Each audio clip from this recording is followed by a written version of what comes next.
Claire Meeder and Chloe Beaubien. Coach, could you please issue an opening statement, and then we'll open it up for some questions for you and the student athletes. Yeah, just want to say hats off to Middlebury on a great season. I think they're very similar to us. Had pretty good second semesters here. They're obviously got two really good coaches on their bench and a couple Coach of the Year awards over there. So their team really competes up and down the lineup, and hats off to them on a good year. But just shows a little bit of resilience for our team as well. Any questions for Coach, student athletes? Greg, can you just kind of summarize the journey of getting here thus far? Obviously, I don't know if this was expectation from the general public going into the season. If you can just kind of summarize, what are you feeling right now? I'm proud. This group's been through a lot. Throughout the seniors, the grad students. So it's hats off to the leadership. It's unparalleled in a lot of places in the country. And we talk about it in our tight little circle of where you got the vision of what it takes to get there.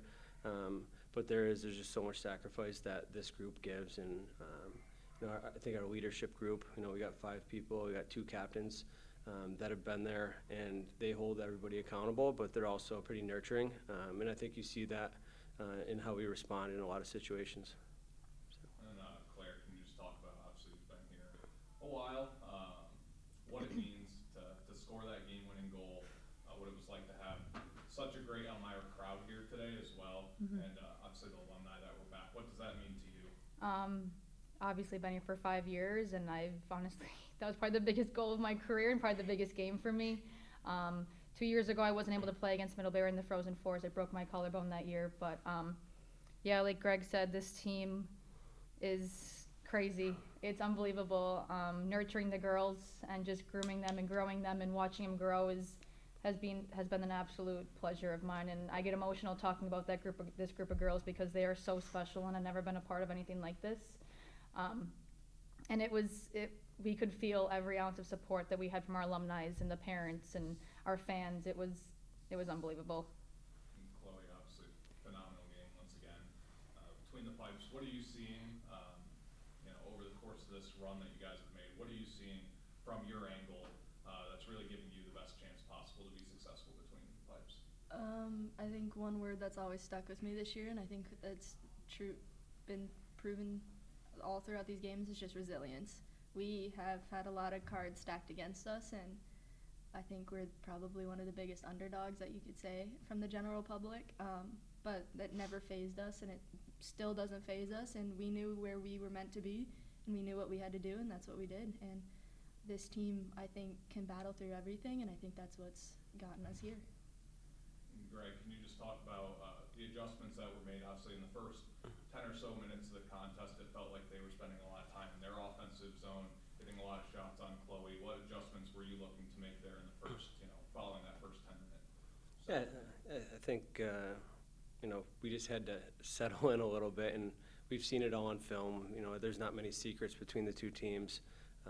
We made a few little things in the D zone, but we're just playing our game right now, and we just got to compete, and we're playing desperate hockey once again. And I think it took us about 10, 12, 15 minutes to have that kick in a little bit, but once it did, we were pushing back. You see the shots and stuff like that. It might look lopsided, but we weren't hitting the net, and we had to change our angles and how we were attacking offensively, and a little bit in transition. So it paid off, but it was slow progress. But that's kind of our makeup, is how we can adapt and adjust throughout a game. Mm-hmm. And then can you just touch base as well on the job the penalty kill did tonight? Yeah, we work on that one quite a bit, and it's a little different than the traditional style that you get, but a lot of it's communication and kind of just talking throughout the week and watching some clips, and they kind of take ownership in that. Like we do a little structure to it, but then they build on top of it and what they see, and we go through a lot of feedback.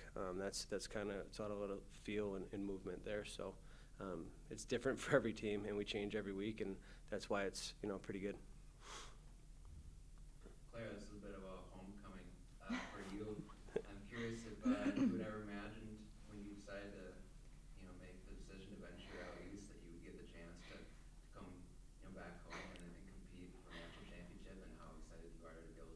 Kind of crazy. My mom said freshman year to me, she's like, "Why don't you like go through all 5 years and then you guys come back here for Frozen Four? That would be just awesome. That would just be the icing on the cake." And here we are 5 years later.